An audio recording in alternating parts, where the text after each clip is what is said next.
Ladies and gentlemen, welcome to Expanding Exploration from Vision to Reality, the American Astronautical Society's 2024 Von Braun Space Exploration Symposium. Please welcome Ron Burke, Principal Director of the Development Directorate at the Aerospace Corporation and President of the AAS Board of Directors.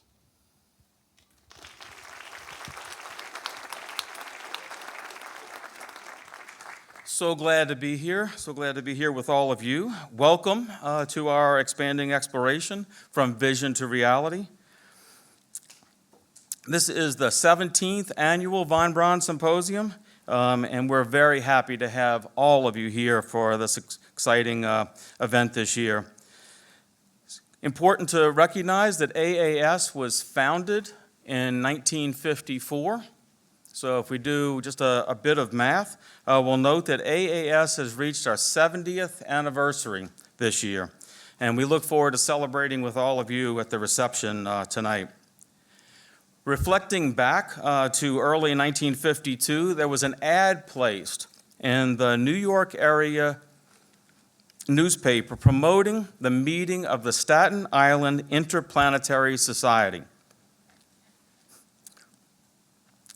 where, and this is a quote, problems of rocket propulsion, navigation, and physiology in planet hopping would be discussed. So just a few short years ago, right?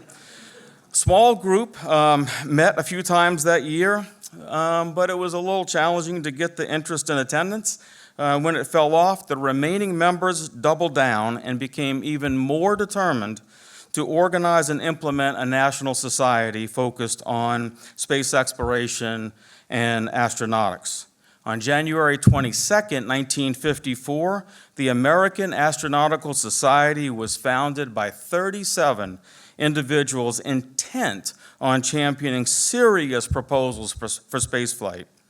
The Constitution of the then new AAS had a stated purpose that was, and again a quote, to publicly disseminate and support as many credible proposals for the conquest of space as possible. Today, we sustain that purpose through our AAS conferences, our publications, our events, and we recognize, as many of you do, that the space enterprise is evolving from a legacy of purpose-built systems to an expanding space ecosystem.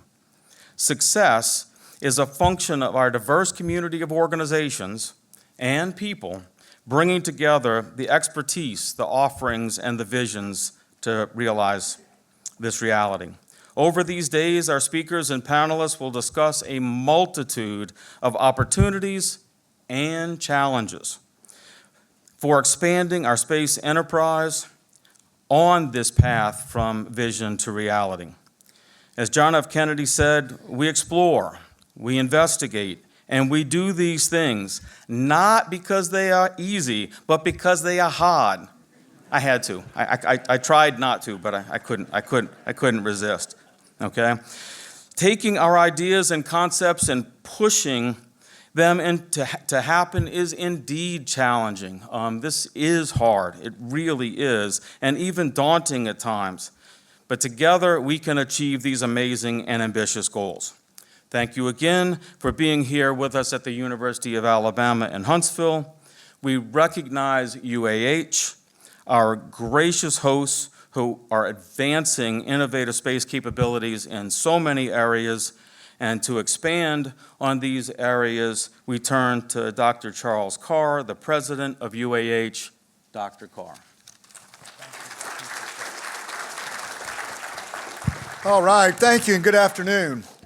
On behalf of UAH faculty, staff, and students, and the Board of Trustees of the University of Alabama System, I want to welcome you to the 17th Annual Von Braun Symposium. We look so forward to hosting this event every year at UAH, and we're honored to be able to continue to do so. First, I'd like to thank our partners for this event, the American Astronautical Society, the National Space Club of Huntsville, and NASA's Marshall Space Flight Center. I'd also like to thank the symposium sponsors who make this important gathering possible. As you know, this year's theme is Expanding Exploration from Vision to Reality. We take great pride in being able to come together this way and are so thankful for this opportunity to learn from one another as we embrace a future that includes everyone on our continuing journey to the stars. UAH has such a unique connection to this symposium. The founding of the university is a testament to the vision, efforts, and leadership of Dr. Wernher von Braun, the first director of Marshall Space Flight Center, who strongly advocated to the Alabama legislature that a research institute be built on our campus. Today, UAH has grown to become a preeminent, comprehensive research university located only 1 mile from the Marshall Space Flight Center and Redstone Arsenal. UAH is a Carnegie R1 top-tier research university. Our university ranks 11th in NASA-funded research and has 5 programs ranked in the top 20 for federally financed research expenditures. We're proud to have so many leaders in the space community on our campus today, from those who will be on the stage in dynamic sessions to each of you participating in the audience. We know that they will share with us some of the most amazing details about the future of space exploration. UAH remains firmly committed to NASA and to its partners here in Huntsville and beyond. While you're here on our campus, we welcome you to tour our facilities and hope you have the opportunity to talk to some of the outstanding young people on our campus. We wish you a successful and rewarding symposium, and we look forward to welcoming you back again next year. Now it's my great honor to introduce the director of Marshall Space Flight Center. Mr. Joseph Pelfrey attended the South Carolina Governor's School for Science and Mathematics and then went on to earn a bachelor's degree in aerospace engineering from Auburn University. He joined Marshall Space Flight Center as a civil servant in 2004 after several roles in industry. Throughout his NASA's career, he has served in multiple technical and leadership positions at Marshall. Immediately prior to being named acting director in 2023 and then director in February of this year, Joseph was manager of Marshall's Human Exploration Development and Operations Office. Over the course of his career, Joseph Pelfrey has been a huge asset to Marshall Space Flight Center. He has been a huge asset to the Huntsville community as well. We are very, very pleased to have him with us today. Please welcome Mr. Joseph Pelfrey.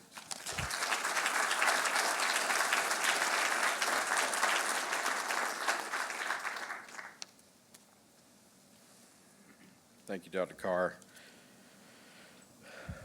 On July 20th, 1989, then President George H.W. Bush announced plans for what he called the Space Exploration Initiative.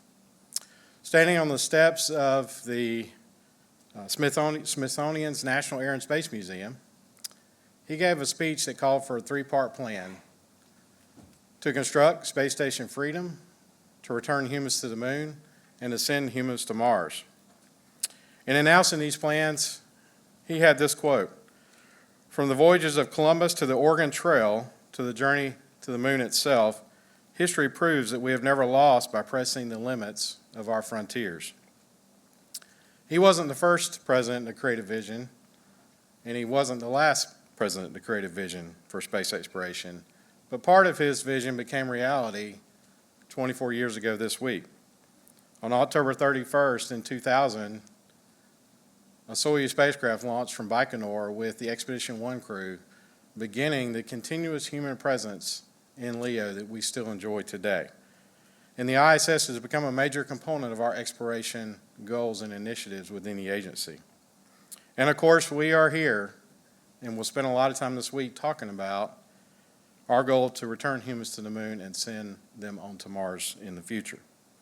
To accomplish these goals, NASA is undergoing a strategic transformation to ensure we remain the preeminent institution for research, technology, and engineering to lead science, aeronautics, and space exploration for all of humanity. As part of this transformation, Marshall Space Flight Center is also evolving its operating models, strengthening its capabilities, and developing strategic partnerships to capture the mission assignments that align with our center strengths. And as we work to accomplish these goals as an agency and a center, we do so on a legacy of technical expertise and ingenuity. As we build on that legacy, we are not bound by it. and we will continue to evolve as a center to ensure that we can be a leader with our changing space enterprise. Our future contributions as a center may look different than our past, but they will be no less important. And we want all of you to be a part of this evolution, bringing your complementary skills and innovative ideas, and especially a shared passion for exploration and discovery. This symposium provides a great opportunity to do that, and I hope each of you will see yourself in the missions that we have as an agency. We wouldn't be able to put this on without our tremendous partner, AES. Thank you to the entire team for all the hard work that goes in this event. Thank you to UAH and Dr. Carr and the entire team for hosting us and providing tremendous support and a tremendous partnership that we enjoy in all of our missions. And thank you to our Marshall team. Many of you here are working behind the scenes every day to achieve some amazing goals that we've been given from the agency. So much of the discussion over the next few days is going to be around the Artemis campaign to return humans to the moon, exploring for scientific discovery, technology advancement, and learning more about how to live and work on another world to prepare us for a human mission to Mars. Marshall's proud to leave some of the key elements of the Artemis campaign with the Space Launch System and Human Landing System programs, as well as developing concepts for habitation systems and advanced propulsion like nuclear thermal propulsion. This is all possible and enabled through our tremendous team, but also strategic partnerships and collaborations both with industry and academia to help evolve our goals and achieve our goals as a nation. It also is built on 6 decades of expertise at Marshall Space Flight Center. We're incredibly proud of the innovations that we've been a part of leading. We cannot do that without the support and partnership of our colleagues across the agency, both our industry and academic partners in this community that we have been a part of for almost 65 years now, and we call home a tremendous support for what we do and passion for space exploration that is unparalleled. It's also enabled through a tremendous employee base, and I want to take time just to thank all of our employees for the day-to-day contributions and commitments that they have each day to ensure that we can meet our goals as a nation. Next year, Marshall will celebrate its 65th birthday, and we have a year-long journey that we're going to take each month with a different theme, celebrating our remarkable past, but also looking ahead to the future, recognizing our people, our partnerships, and our missions. Throughout each month, these themes will focus on those opportunities and prepare us for what we're looking to the future. So please keep an eye out for more details as we look forward to celebrating with all of you on this journey, culminating with a big birthday bash in July. So we're excited about celebrating all the things that we've accomplished, but also look forward to the future. This journey that we're on is not one that we'll take alone. And we hope all of you would join with us, and we're very appreciative of the partnerships that we have because collaboration is a key component of our evolution as a center and as an organization. We have a bright future.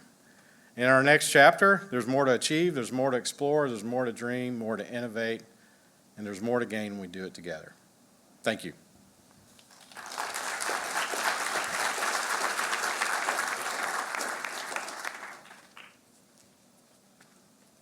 Thank you, Joseph. Welcome, everybody. So my name is Jim Way. I'm Executive Director of the American Astronautical Society. Great to see so many familiar faces, but also a whole lot of new ones.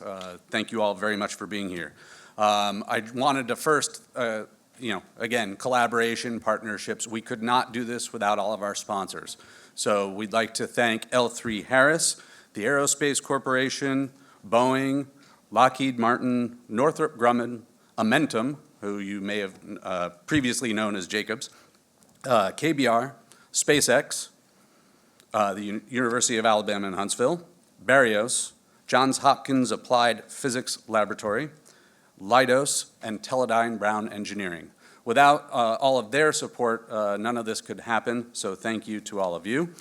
And thank you also, again, as Dr. Carr mentioned, to our collaborators on this, obviously UAH, But everybody at NASA Marshall, they've done a fantastic job, as always, and the National Space Club of Huntsville, the hosts of the Von Braun dinner on Wednesday night.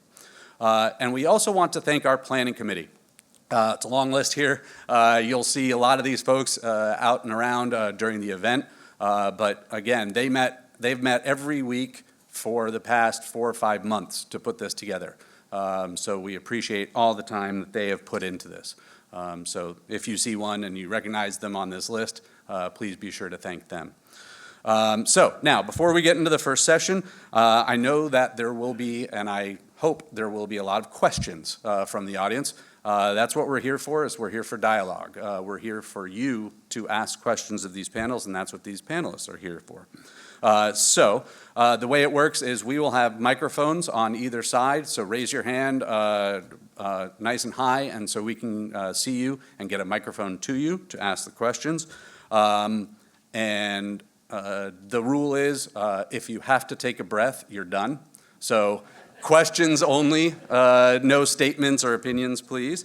And for those of you watching online, we do have a Zoom webinar going on this, and so we have an online audience. For those of you watching online, please use the Q&A tool, and we'll look for your questions in there. And also, of course, we want to share word about this event as much as we can. So if you're on social media, we encourage you to jump in and share your thoughts on whatever platform you might be on. We are on all of them, and so on the next slide here, we have our handles, and jump in and just share your thoughts and hopefully how much of a good time you're having here. So with that, let's get into our first session. We're actually a little ahead of time, which is great. So this session is called All Hands on Deck, Artemis, Synergies, and Sustainability. And what I'd like to do is, first off, thank once again our all-day sponsors. They're sponsoring everything that you're seeing today, both the Aerospace Corporation and L3 Harris. And then we have Teledyne Brown Engineering sponsoring this session. So as the space community charts a new course to the moon with the Artemis campaign, this panel will focus on the strategies needed for a sustained lunar presence. From the perspectives of exploration, science, security, and other things, the experts will discuss the frameworks, partnerships, and international collaboration that create the synergies needed to accelerate advanced discovery. Please welcome this session's moderator, Davy Jones, Center Strategy Lead at NASA Marshall. Davy.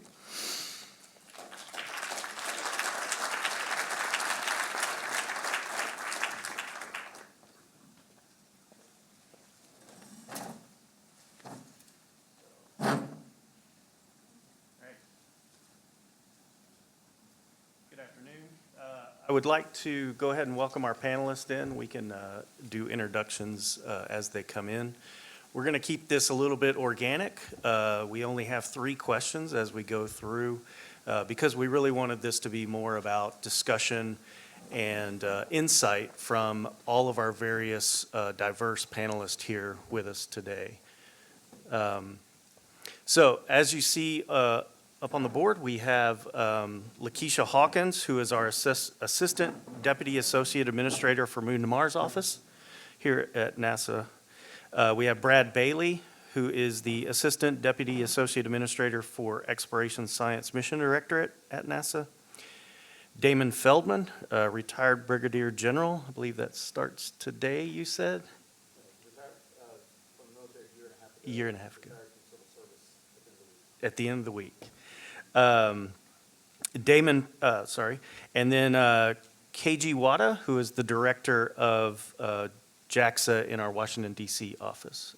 So thank you very much for being here. Let's see, also Sean Britton, sorry, almost forgot him. Sean Britton, he is representing the Luna 10 Government Integration Team. He's the co-lead for that under the Space Technology Mission Directorate at NASA. All right, thank you all for being here. To kickstart this panel, we've actually asked Lakeisha, since this is kind of centered around the Artemis campaign of going back to the moon, we've actually asked Lakeisha to kind of kickstart the panel with some opening words and a video. I think you got to push. How about that? Let's give this a try. All right, I see a thumbs up there. Good afternoon, everybody.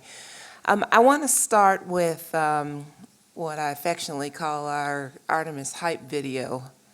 Our administrator, Senator Nelson, does a great job of giving us sort of a perspective of what we are endeavoring to do. So I'd like to start with that, Davey, and then we'll get into a conversation. All right, sounds great. It's a new day in space exploration. As we sail on this new cosmic sea, there's so much to learn. There's actually pretty pictures that go with that.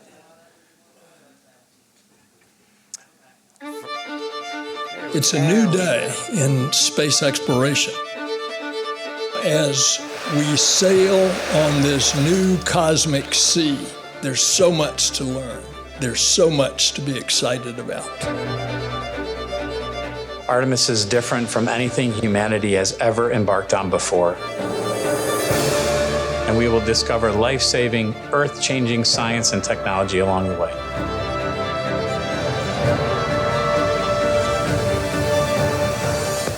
We're delving deep into what science can be achieved by humans working together with robotic capabilities and future infrastructure to support a long-term human presence at the moon. The Artemis generation stands ready to return humanity to the moon and then to take us further than ever before to Mars. Onward and upward.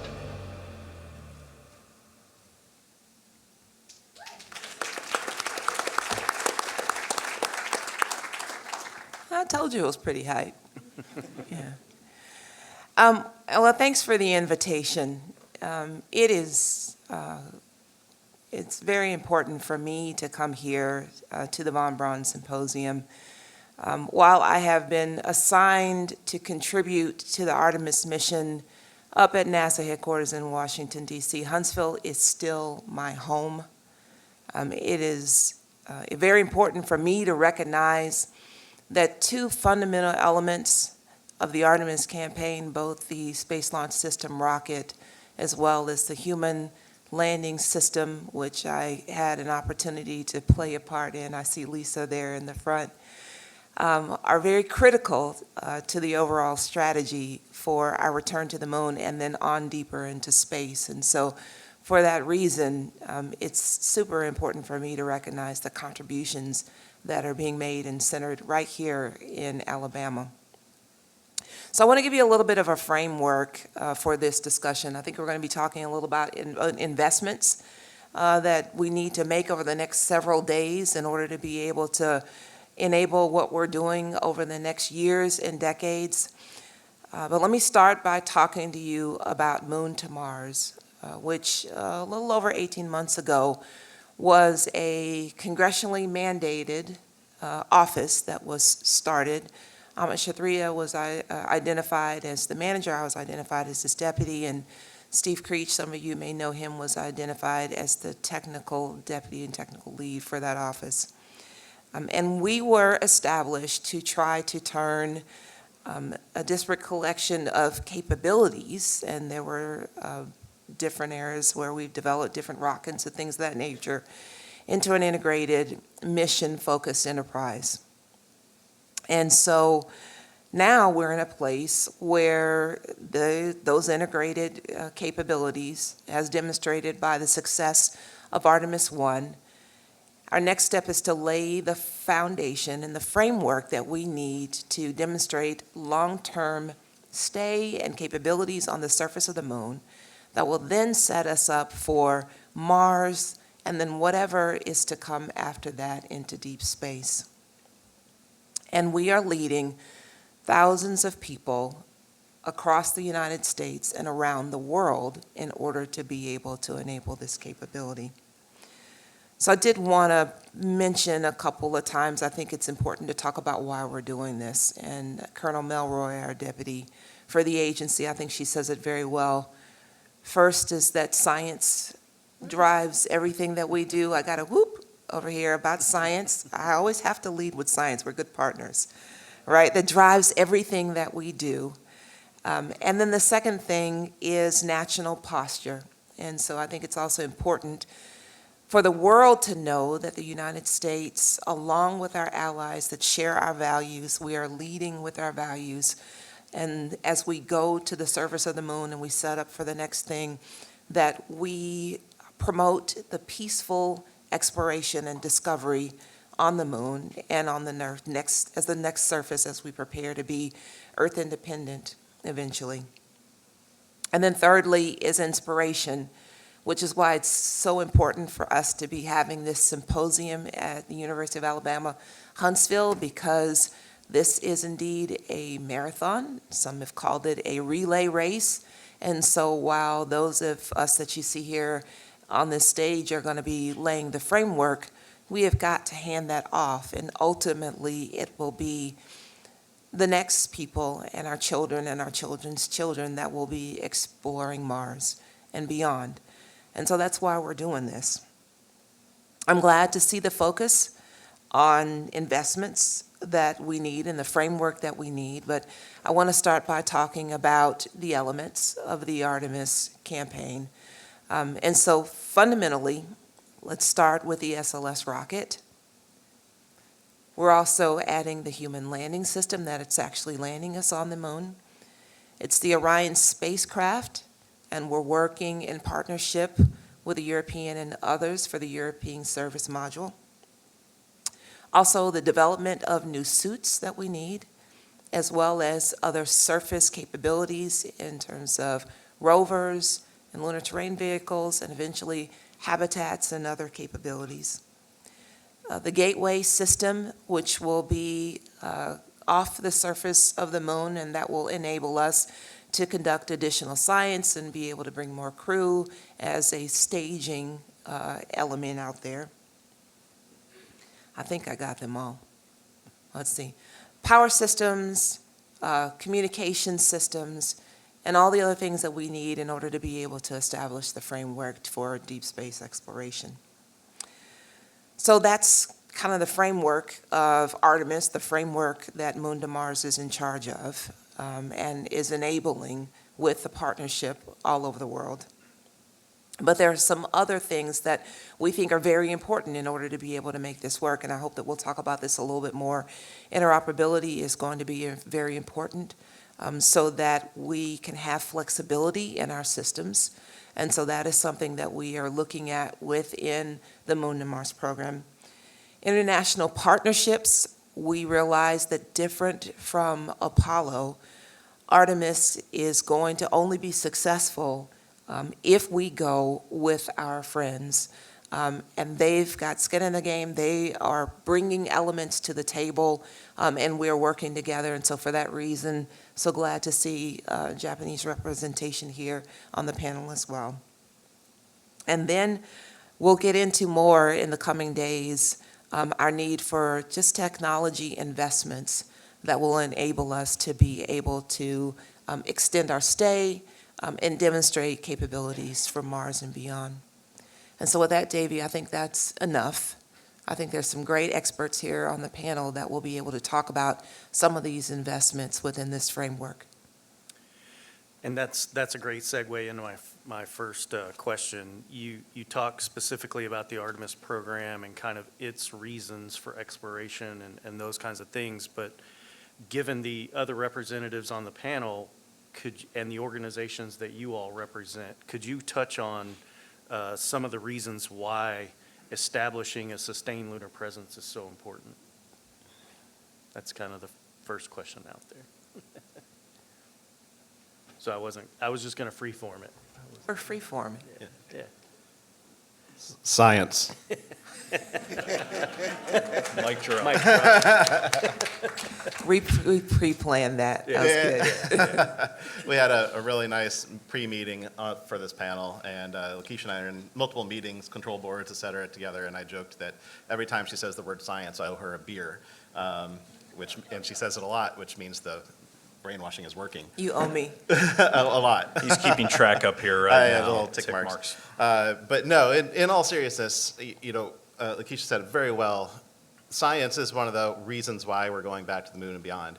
And a sustained lunar presence enables that science for a variety of reasons. You might argue, hey, scientists, don't you want access to the entire globe in order to address science? Well, the answer is yes. And we can accomplish that in a large part through robotic exploration that we're performing with CLIPS, for example, the Commercial Lunar Payload Services. And we've also been working with the SDMD about potential for one-off human sortie missions to non-polar destinations at some point in the future.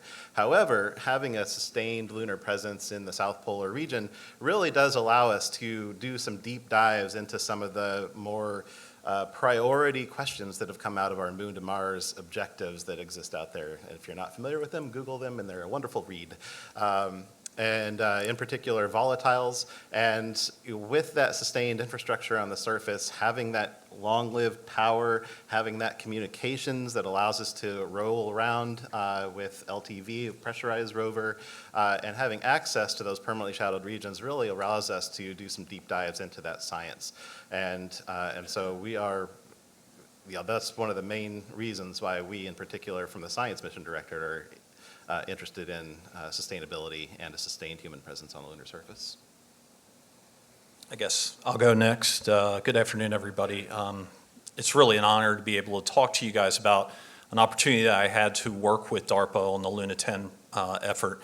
If you're not familiar with the Luna 10 effort, DARPA brought together 13 independent industry partners to work on technology development, their specific technology, under the auspice of developing a framework for a commercial-based sustainable lunar surface presence.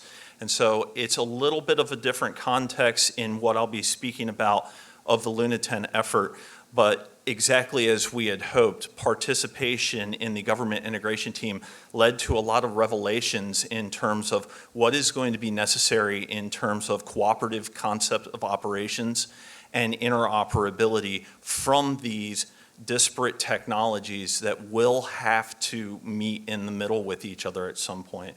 So the question under the context of Luna 10 is, why would a commercial entity want to go for a sustained presence? And the answer is, we're still searching for what is that gold nugget.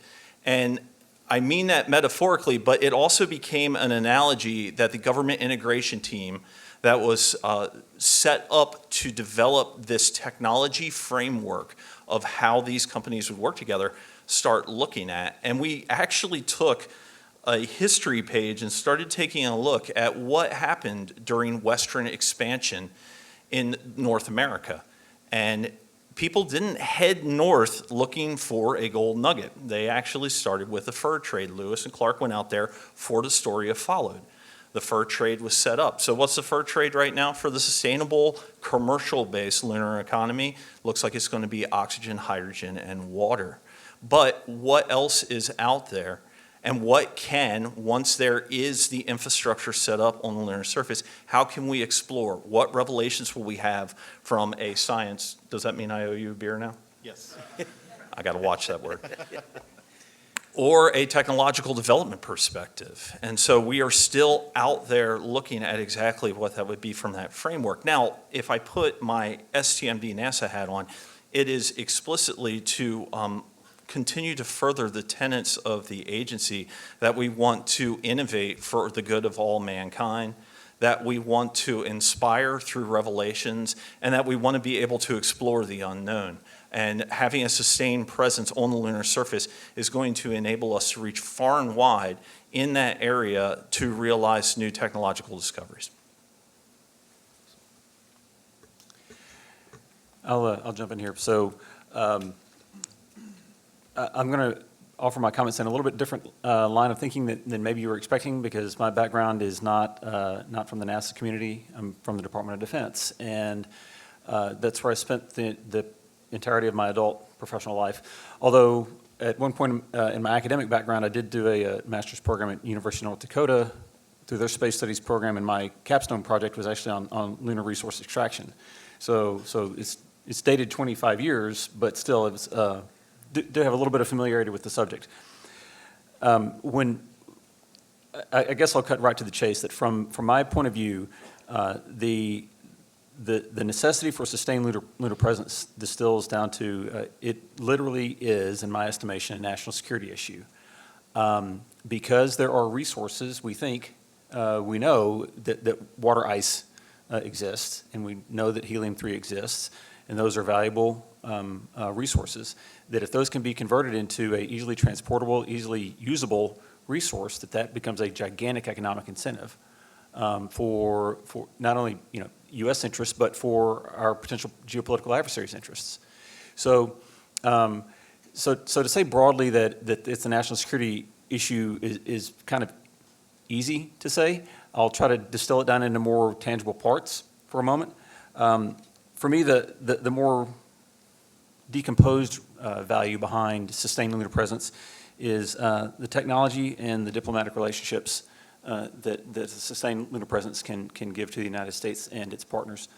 When I say technology, some of it was already hit on already, but the things that I look towards that are significant game changers for global economies and for national economies would be things like space-based solar power, advances in nuclear propulsion and nuclear power, communications technologies necessary for maintaining the ability to command and control assets on the surface of the moon from 250,000 miles away when they're on the dark side of the moon or in shadowed regions of the moon. That's a pretty big deal, being able to maintain control. And then on the partnership side, obviously, the more partners we have in this endeavor, the stronger geopolitically our position becomes. And not to put too fine of a point on it, there are two major lines of thought in the geopolitical world. One is a Western-based line of thinking where the U.S. Tends to be the underwriter of global security and global economy, and there are other actors in the world who want to displace the Western model. And so the moon is opening up into that frontier of being a new ground of competition. In my estimation, it's different than what it was in the 1960s with the first space race. It's very different this time around. The technology is much more accessible. It's more proliferated. It's more affordable. And so I would say probably the big difference between then and now, on the NASA side, I think is budget purchasing power. I think at the cap, or at the peak of the Apollo program, NASA had, I think, 4% of the nation's budget, and today it has like 0.4% of the nation's budget, something along those lines. Meanwhile, the Department of Defense, its budgets aren't the same as they were years ago. So, and I could go on for a long time, but I won't. I guess I'll just offer right there for the group to consider that going back to the moon and having sustained lunar presence, from my view, is a legitimate national security interest item, and there are reasons why we need to be first and not let China and Russia and those who wish to displace the United States set the standards for what norms of behavior will look like on the surface of the moon. All right, thank you. Thank you very much. And it's very hard for me to do the final pitch of the very great item. But first of all, I'm Kei Chuada from JAXA, our Washington, D.C. office. Thank you very much for having me as an international partner. So JAXA is the very experienced and technology gained through the International Space Station development and operation. And we did, first of all, we did the HTB transfer vehicle to the ISS for the cargo mission. And also there are some astronauts in ISS. And also based on that kind of space technology and experience, we are very happy to join. Of course, JAXA and Japan would like to continue to collaborate with the NASA and international partner for this Artemis. We are very happy, we are very pleased to have that opportunity. And that question, I think, I agree with your opinion that exploration is a very natural thing to expand our human presence from low Earth orbit to Mars and to Moon and Mars. So this is a very natural thing for us to do the exploration. And again, science is very important for JAXA, right? So as you may know, we in January this year, 2024, we did great success of the small lander stream to go to the moon. It's a very accurate, precious landing, which is just a 55-meter error of the landing. It's very important for us to explore the moon surface. And also, the tech demo, as I said, technical demonstration is very important for JAXA too, because we are the agency to develop an R&D. We are the R&D agency in Japan. So the moon is a great opportunity for us to demonstrate every technique, and like swim, and also we have a plan to develop big pressurized rover. Thanks to the NASA and our Japanese government agreement, implementation agreement, we've already started the pressurized rover, which is very big to have capability for the 2 crews on Luna, which is the great capability for the lunar surface exploration. So that's all, and I agree the science and tech demo is very important. Thank you. Thank you all. Our next question is, what are the key technologies your organizations need to establish this sustained lunar presence? I'll go first. Yeah, well, science is the prime reason why we're going. There are a number of technologies that would be enabling our science from the lunar surface, and we work closely with ESDMD and Moon to Mars office, as well as the Strategy and Architecture office and the Space Tech Mission Directorate to make sure that those technologies are being invested in right now so that we can actually realize them when we actually get to the surface, and with those various assets and architectural elements that we expect to have operating on the surface so that we can conduct our science.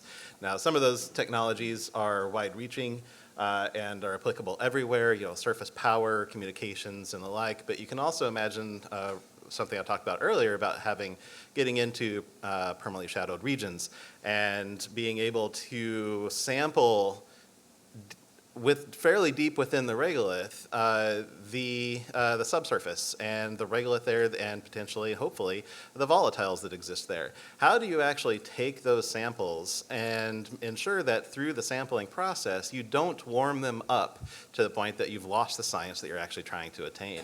And then beyond that, you have to think about the chain of custody. Okay, so great, we've taken the samples, we've put them into a fairly thermally stable container, but then that container has to ride around in something. That container has to get transferred from the drill, from the lunar terrain vehicle into HLS, from HLS into Gateway, from Gateway into Orion, and then from Orion and splash down into the ship, and finally back to JSC where we've got all the samples.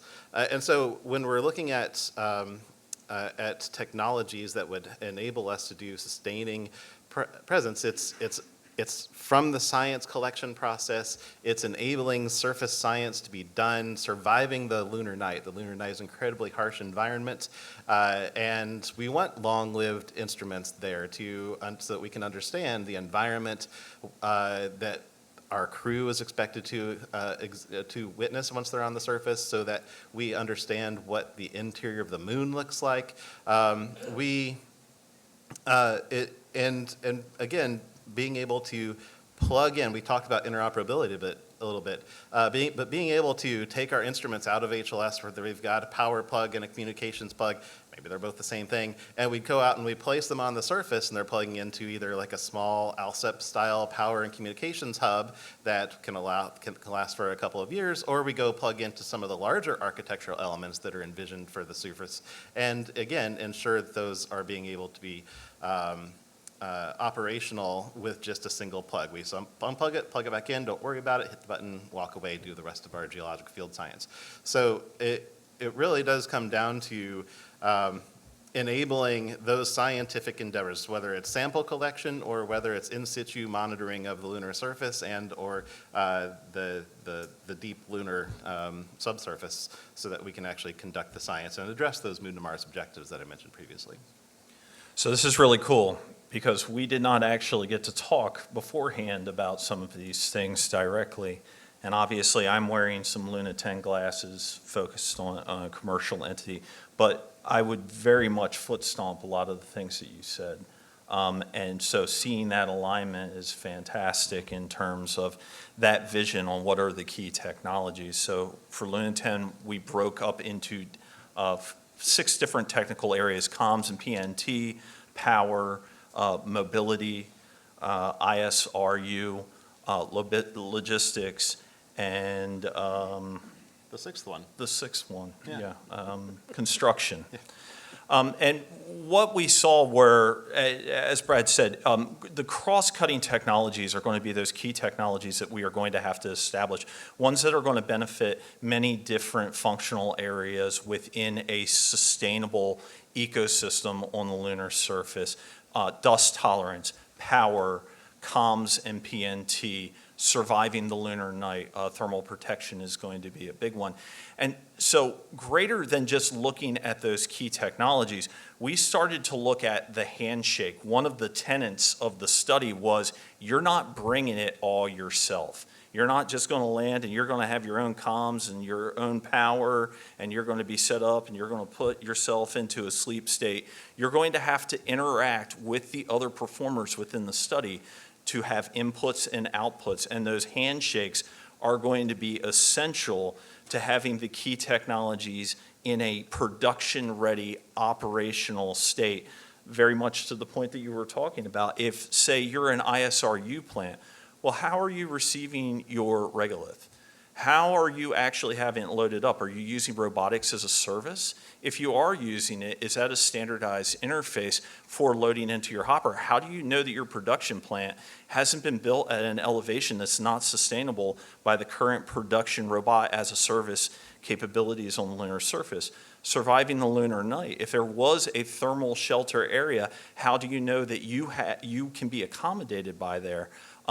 Where is the situational awareness on the surface from a PNT perspective where cooperative but separate assets are moving on the lunar surface?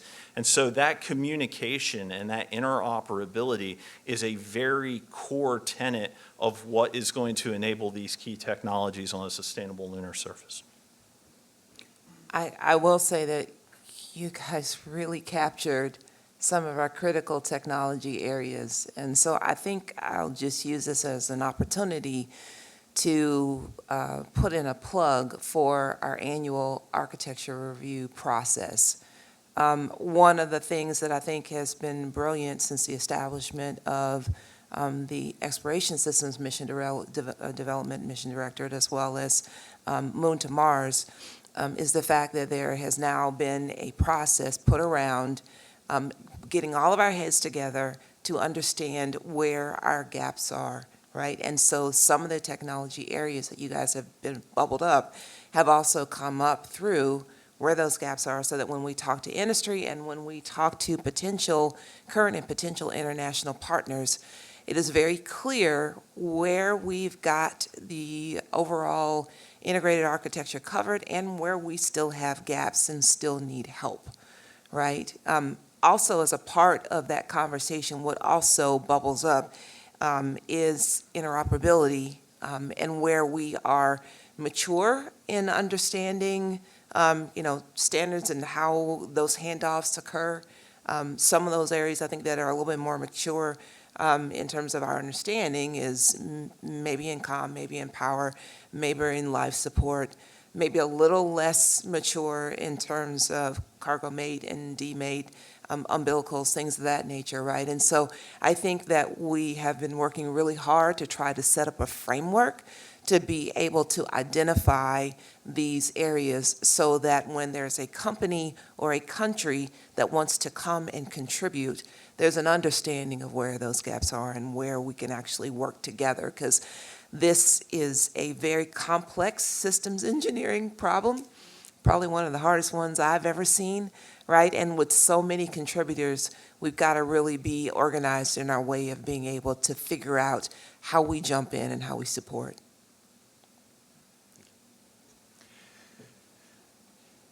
So I'm not going to speak. I'm not speaking for the Space Force or the Department of Defense, but I'm offering my perspective on this question from a defense-oriented point of view first, and then I'll back away from that for a second. Right now, the Space Force in the Department of Defense has its focus with respect to space from the military point of view is Earth-centered and surface-facing. So right now the moon is being peacefully explored, and that's the stated goals of organizations, and hopefully it will stay that way. But the very first thing that I would be looking for from particularly a defense point of view of what are the technologies that we would need for sustained lunar presence, it's basically starts with domain awareness, because the cislunar space is vast, and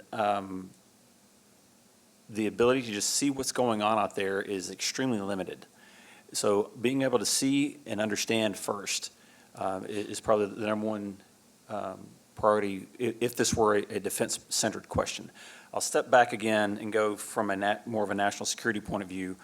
The topics brought up so far on the technology side, I think, are spot on. Those are great pieces of advice. I'm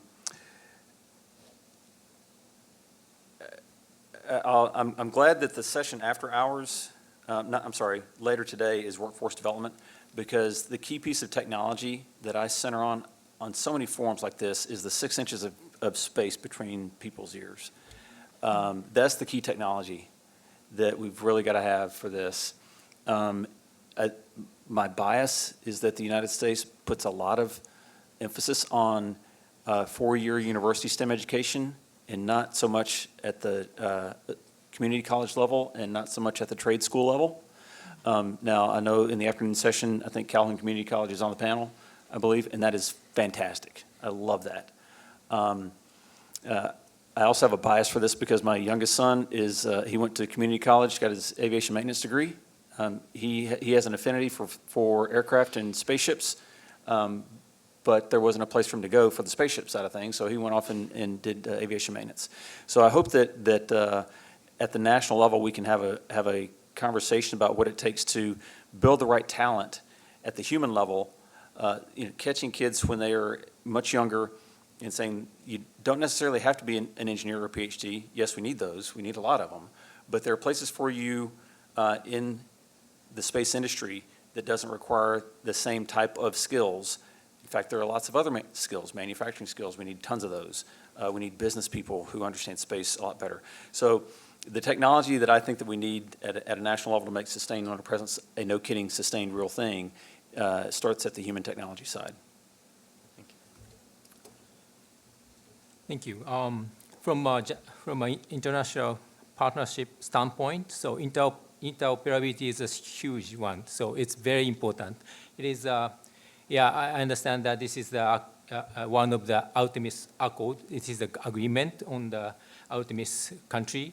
And this is, without the interoperability, it is very huge cost and huge schedule is being needed.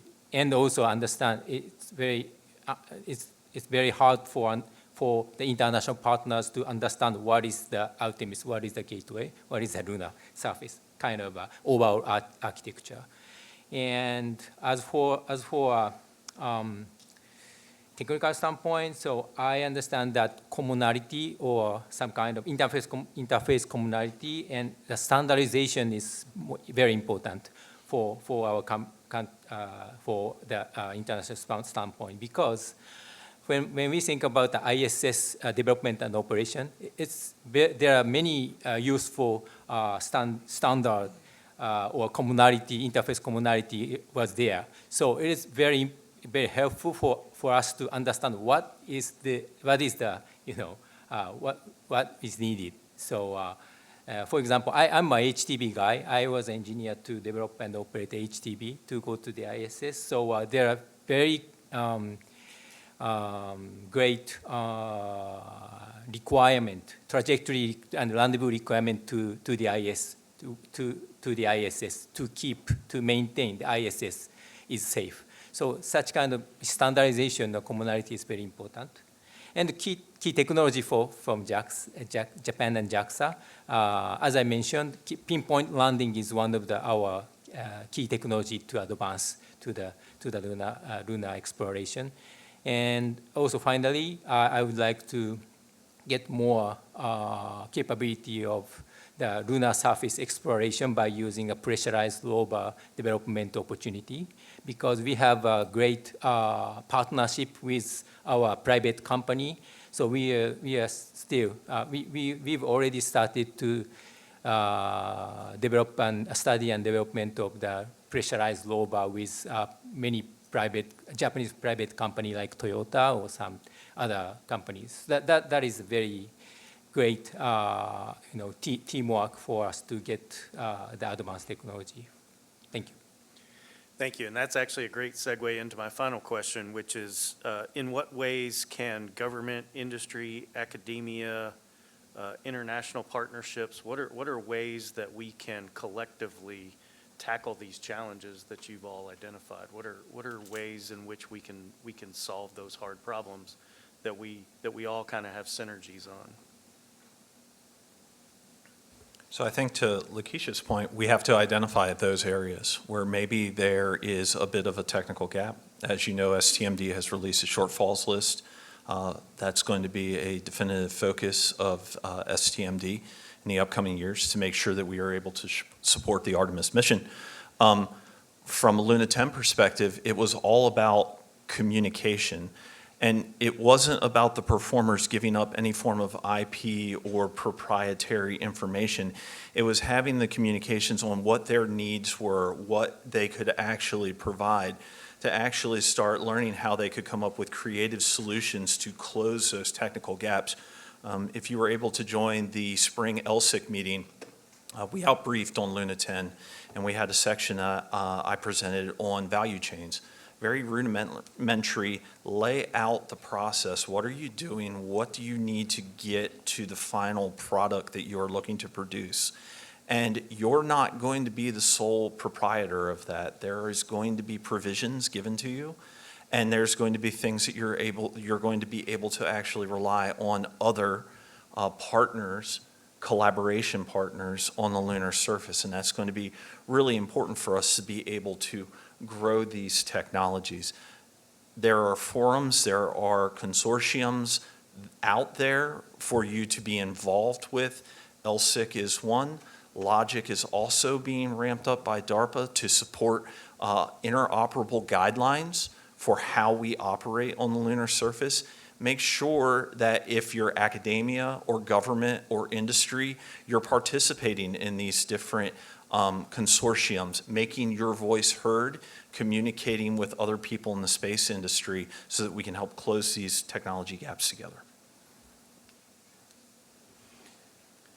So I think I'd like to upvote, if we do that, some comments that Damon made about the workforce and partnership in terms of preparing our workforce.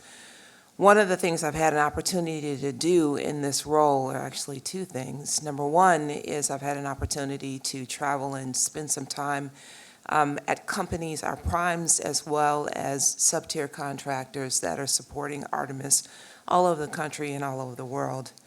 I've also had an opportunity to study a little bit of history and look back at Apollo and make some comparisons to the way that we are approaching Artemis relative to the last time we went to the moon. And one of the things that I recognized is that during the days of Apollo, it was coming off of World War II, and we, since the U.S. at the time was leading this, we as a country, we were we were poised to be able to do hard things and produce at a speed and at a rate in order to be able to learn from our mistakes, get back into flying, get back into testing. And for that reason, Apollo was very, very successful. And one of the challenges that I see when I go out and visit these companies is our challenge is actually in our production capability, right? It is not always the PhDs and the four-year engineers, but we just need more skilled craft capability, specialized welders and things of that nature, right? And I'm also learning that the primes are all going to the same well for sub-tier contractors and capabilities in order to be able to get the skills to be able to produce the hardware that we need in order to support Artemis. And so if I'd love to see partnership in any way, it is to try to accelerate our readiness to be able to support an endeavor as complex and as vast as the Artemis mission. I will say that Sean and Lakeisha stole most of my thunder, so thank you. I'll say science. Science, beer. And so, as with any main challenge, as Sean said, I think really it comes down to communication and being able to publish a plan or a strategy for what we're trying to accomplish and when, I think helps the industry, commercial industry, understand what those priorities are so that you all can make those investments, and when we're ready to turn them on, then we're good to go. One of the things that we're working very closely on right now with ESDMD is understanding, what primary science objectives are kind of attached to each tail number. And so you could imagine, you start looking at the Moon and Mars objectives and say those are pretty important. We see them driving towards that. That's going to be the major thrust for a particular mission moving forward. And so having an understanding that, hey, that one's going to be in conjunction with Lunar Terrain Vehicle. They're going to need sampling techniques. They're going to need, they're going to need to deploy X number of instruments because it's more geophysics related, and they need to survive the night at that point. And it really comes down to, again, communication, publishing that strategy, and making sure that everybody understands and knows how that strategy came to be. And as at least within my community, we're all scientists, and 10 scientists in a room, and you get 19 opinions coming out of the room. At least we're in large agreement that that's the process that we want to take, and having the understanding allows us to do a lot of things with the architecture. It allows us to drive landing sites. It allows us to put out solicitations for instruments for geology teams, the science teams, et cetera. And it allows the community, or the innovation from the commercial community to start their planning and making their investments appropriately.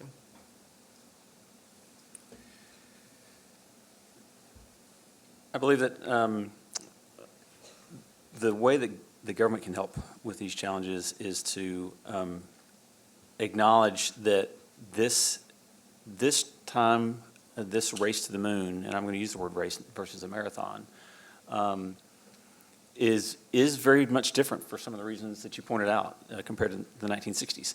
And our prime geopolitical challenger, China, has done some very amazing things in the space realm in a very short amount of time. And we have to acknowledge that, I'm trying not to be alarmist, but forgive me, that's the world that I lived in for the past 30 years, is to see things and ask the negative question first. So from the things that I think that the government can do to enable sustained lunar presence sooner and more peacefully is to get out of its own way. So our licensing and regulatory environment is not optimized for what we're trying to do at all. NASA and the DoD has some benefits because it's inside of the government. So there's some flexibilities that exist inside of the government that don't exist if you're a pure commercial organization. But if you're a commercial organization trying to go to the moon, and heaven forbid you're trying to carry, nuclear material, for example, it's not a NASA problem that you're dealing with. You've got the FAA, you've got the FCC, you've got Department of Energy, you've got, and every one of these people have their own sets of regulatory processes. And the fact that we're trying to beat China to the moon is interesting but not compelling to how they, want to adjust their processes. So streamlining the regulatory and licensing process, streamlining which government organizations are in charge of what, it can go a long, long way because it's so bifurcated right now that if you're a commercial startup with great tech, it is really hard for you to break through because you don't have the lawyers in your back pocket that can help navigate the government for you. Let's see. I commented on budgets a little while ago. Our contracting processes aren't the best. That's why commercial, has a great deal of appeal at times because you can just contract for a firm fixed price service, and that helps a lot. I think maybe the last thing that I'll hit on is just to show you that I'm not a stone cold militarist in everything that I say. I'll highlight that to me one of the greatest instruments of national power that this government has come up with respect to space exploration has been the Artemis Accords. Man, that is a win with a big W. It's not to go too deep into college football here, but that's an Alabama beat down in Missouri over the weekend in terms of the scale of the win. So keep leaning into things like Artemis. It brings diplomatic unity of effort to this conversation. And at the end of the day, having good partners on your side goes a long way. So 47 countries is the latest count. Absolutely. Yes. Then, okay. I would like to say something about the kind of commercialization. So as I mentioned before, so commercialization of course for US side, but for Japan, commercialization is very critical thing for us to how to do the Artemis and other exploration program. So, for example, we have a technology to transfer the cargo to the ISS by using HTB capability. HTB is a very great success. 9 missions have been already completed for the ISS from 2009 to 2012. And we are very about to launch HTBX, which is the next generation vehicle to the ISS also. This is an updated vehicle from HTB, and next year is the first launch of the HTBX. This is the next generation transfer vehicle for not only for ISS, but also we are thinking about the next target to the gateway. So and also other commercial low Earth orbit module. So again, thanks to this kind of HTB technology, some Japanese private companies would like to consider to use this capability for their commercial cargo service, and also maybe kind of Japanese module. Think about this, but again, so such a for JAXA, we have to share about our experience and technology to the private company for them to have their own business. And also the important thing is that our government, Japanese government, has already established our space strategic fund to support the private company in Japan. So JAXA has a responsibility to operate this strategic fund for the private sector. So that is a very great opportunity for us to expand our capability in the commercial companies. And finally, the key is we would like to have NASA's leadership. NASA and U.S. leadership is very critical for Japan and JAXA to, promote our space development and operation. Thank you. All right. Thank you. So that's the end of our questions. So we do have a few minutes left. Jim, we're going to get you back on track. I know you were running early. We took care of all that. So we're going to open it up for questions. We have a few minutes for Q&A. So if you'll raise your hand, we'll get a microphone to you. Yeah, and I'm actually going to start with an online question from okay. one of our Zoom attendees. This is for Lakeisha. This is from Stephen Clark at Spaceflight Now. What did NASA find as the root cause for char loss on Orion, on the Orion heat shield on Artemis 1? And will any hardware modifications be required on the Artemis 2 heat shield? Do I Science. get to answer science?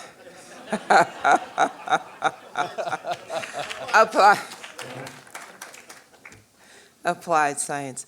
I'll just share that we at the agency, we have gotten to a root cause. We are having conversations within the agency to make sure that we have a good understanding of not only what's going on with the heat shield, but also next steps and how that actually applies to the course that we take for Artemis 2. And we'll be in a position to be able to share where we are with that, hopefully before the end of the year. Thank you. Great question, thank you. And science. There's a couple over there, so we've got a microphone on that side that we'll start with over there.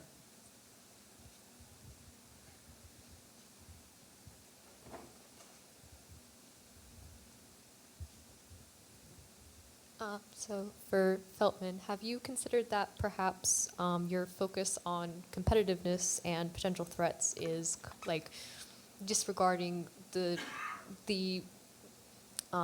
potential for like collaboration and stuff that would further develop our mission rather than hinder it? Yeah.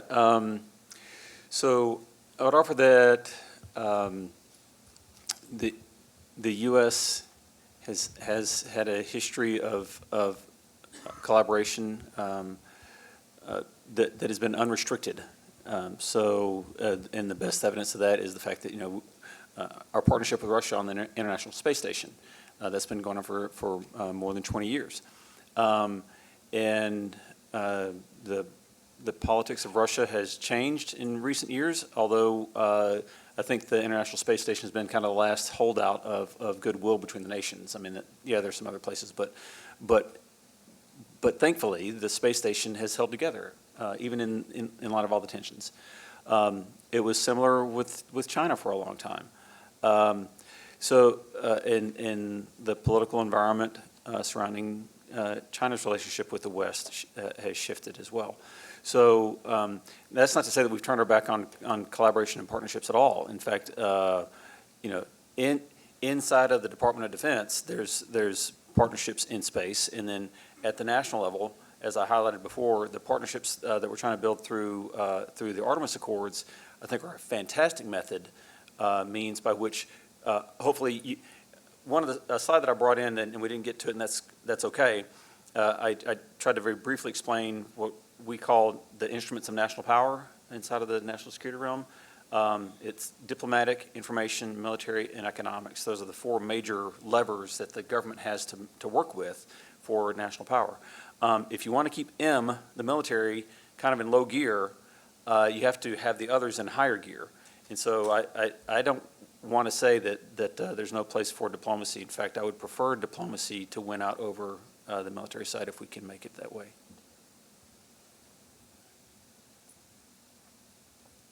There's one over there.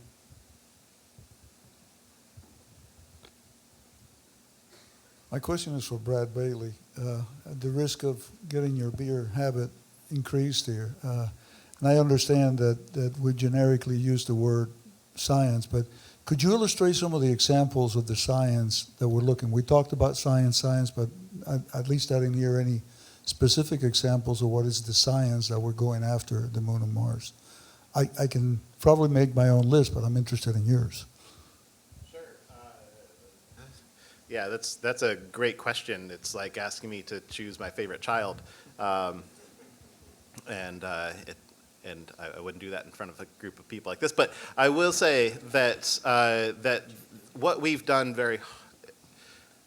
one of the things that was difficult when we first got kicked off with the whole Artemis effort was that there were a bunch of legacy elements that we were given that we were told, hey, what kind of science can you do with this, as opposed to the different way that we're working with ESDMD now, where we've moved from more of a customer into a full partner in taking science into account when we're making real design decisions on future elements. And so you might say, okay, Orion has 100 kilograms of mass return. What can you do with that? Well, when you factor in all the containers and everything, well, it's not as much as Apollo's 15, 16, 17. But you might sit back and think, oh, well, what does that mean? But we're actually working with the ESDMD to look at large cargo return, look at cryo freezers that allow us to bring back cold conditioned samples. We're looking at the surface power, which allows us to put forth an actual geophysical network across the whole lunar surface that would allow us to actually dive down and look at the interior of the moon so we can understand something about planetary differentiation and evolution over time.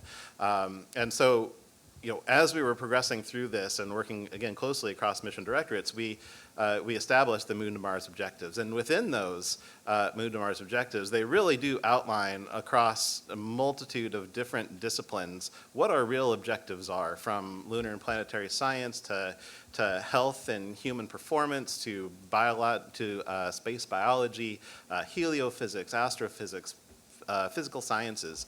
And it really does indicate that the breadth of science that can be done from the lunar surface is indeed vast. Now, you ask me what my personal preference is, and I will tell you that, sample return is absolutely critical. We are still analyzing samples from Apollo days that are yielding, thousands of PhD theses out there.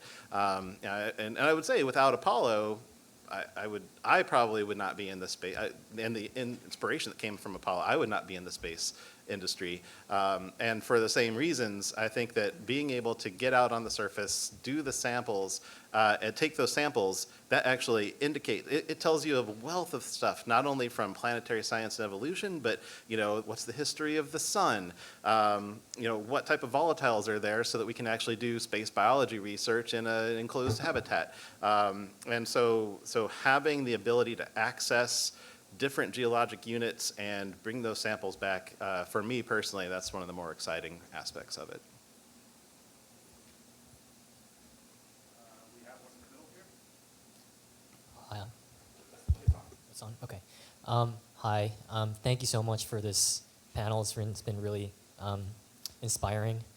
My question is, there was a lot of talk about what kind of technologies that the specific parts of the space industry want to focus on for both national security standpoints and science. What do you think is what kind of technologies do you think is the intersectional interest between the national security, defense sector, and the science sector, and commercial entities? Yeah, go for it. A lot of space technology is dual use. So I'll use just notionally as just an example, radioactive power sources, so nuclear power on the surface of the moon. So if you're going to use nuclear power to sustain either robotic or human presence on the moon, that creates your ability to do science. That's fantastic. But that technology also allows me to do things like green up military bases. So that's an example of a dual-use technology that may be developed for a lunar exploration purpose that has a benefit to the Department of Defense, because we go to places that oftentimes don't have reliable power sources or power at all, and if you can have safe, reliable, easily transportable nuclear power systems, that's fantastic. So that's one simple example. argue another example could be, well, observational platforms from the lunar surface, because you sit back and you think, okay, what can we actually learn with an observational platform? Well, we can go out and look from a planetary defense perspective. Are there any asteroids coming our way? Great. Okay, but in addition to that, tracking asteroids, well, we can also start tracking what other assets, what other satellites are going around the moon, and that will help us, deconflict potential overlapping orbits, for example, or understand where they're going to come down and impact into the moon at some point at the end of their life. And so from science perspective, I think both of those things are actually quite wonderful. And you can also start arguing, we want to, from a satellite perspective, we will still want to maintain that radio quiet far side of the moon for future cosmological observations. And so from a science perspective, you could say, that's a real science use case there, and that's why we want to be able to observe from the lunar surface. But you could also make easy, I think, translations into what a potential defense agency would want to use something like that for. Hypothetically. One over there. We'll take last two questions. One there and then one over here. Thank you, General Feltman, and the rest of the panel.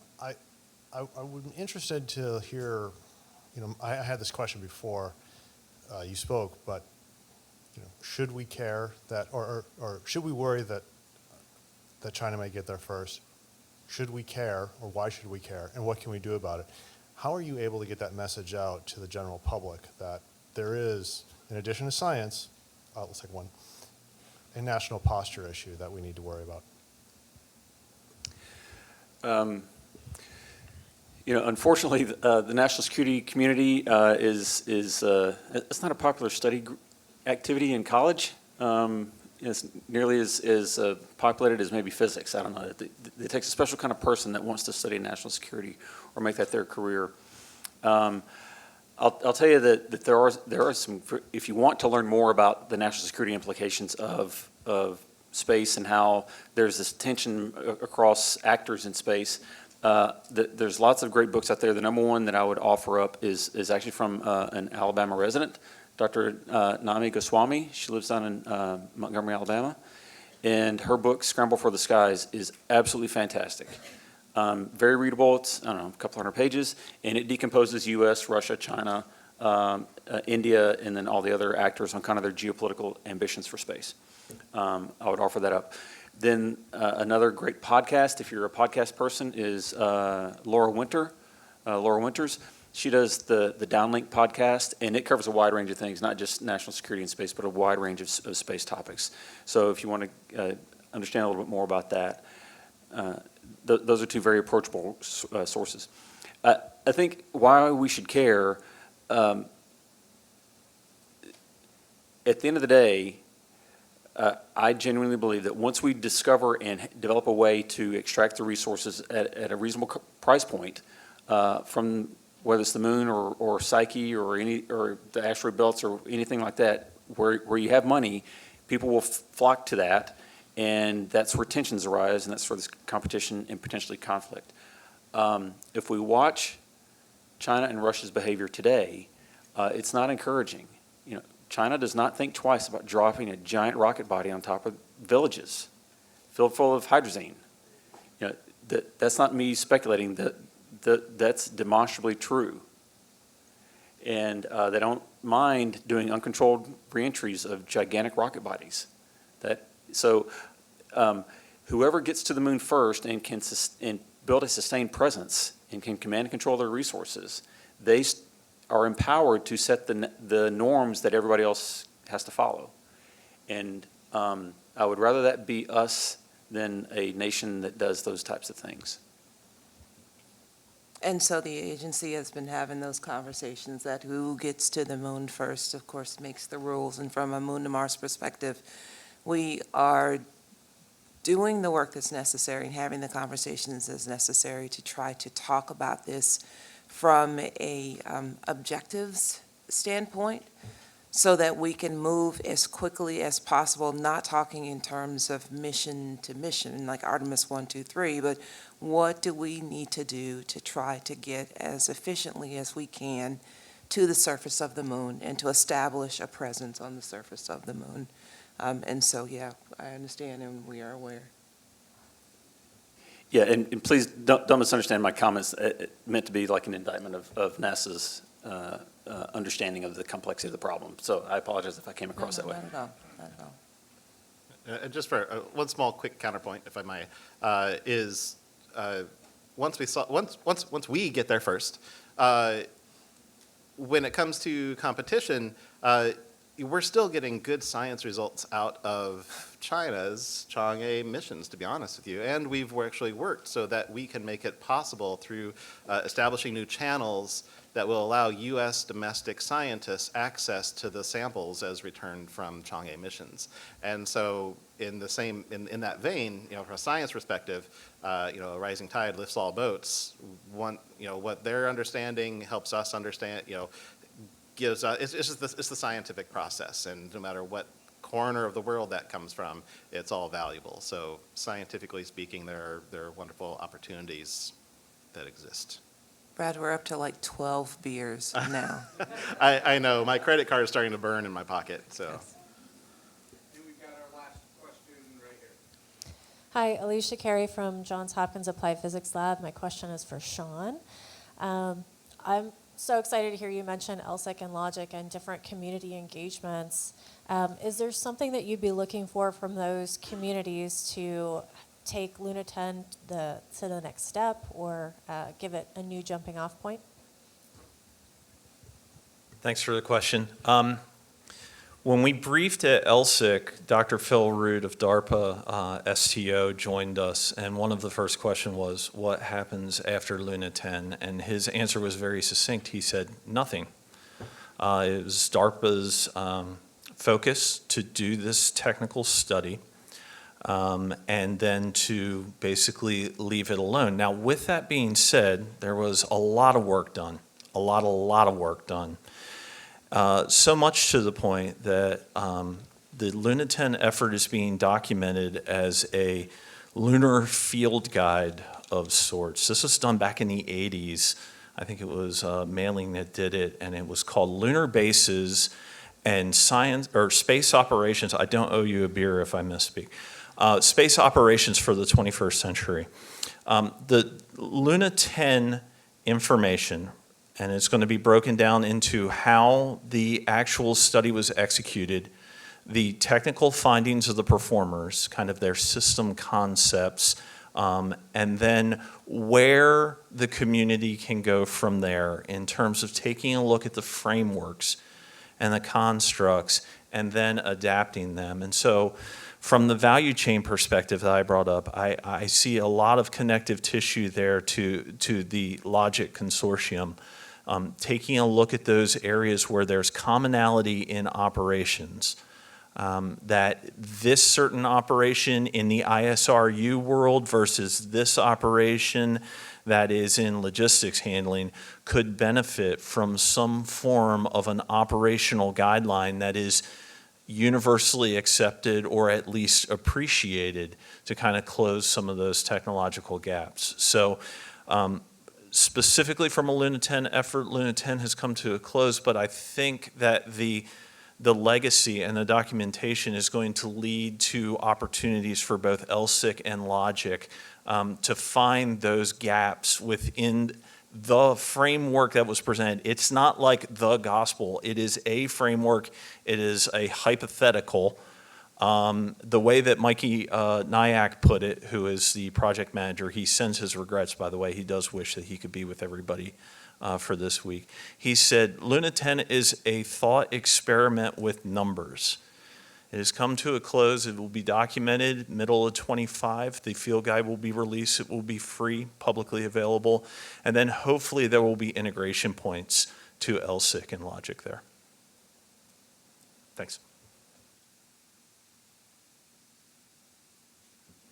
All right, I want to thank all of our panel members again for their time and energy today, and very thankful to the questions that we received, and I think I will hand it back over to Jim.